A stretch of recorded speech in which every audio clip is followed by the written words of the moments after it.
Good evening friends and audience, কেমন আছেন সবাই? আশা করি ভালো আছেন। আমি ডক্টর আশিস মজুমদার আজকের সান্ধ্যকালীন ক্লাসে আপনাদের সকলকে স্বাগত জানাচ্ছি। আজকে আমাদের যে লেসনটি এখানে হবে সেটি হচ্ছে ইংলিশ ল্যাঙ্গুয়েজের সুন্দর একটি প্রভাব, যেটি আমাদের দৈনন্দিন জীবনে প্রায় আমরা ব্যবহার করি বা করতে পারি। কিভাবে করি সেটি আমরা আরেকবার দেখে নিব।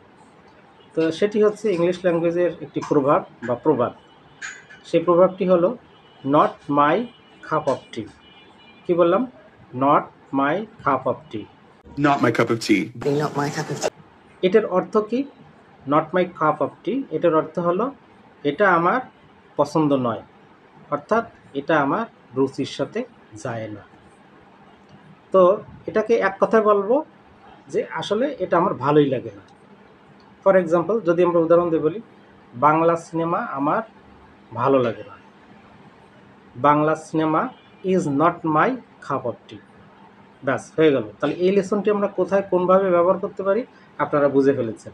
তো আশা করি এটি এখন আপনারা ব্যবহার করতে পারবেন। আজকের লেসনটি কেমন ছিল অবশ্যই কমেন্ট করে জানাবেন। সবাইকে শুভ সন্ধ্যা।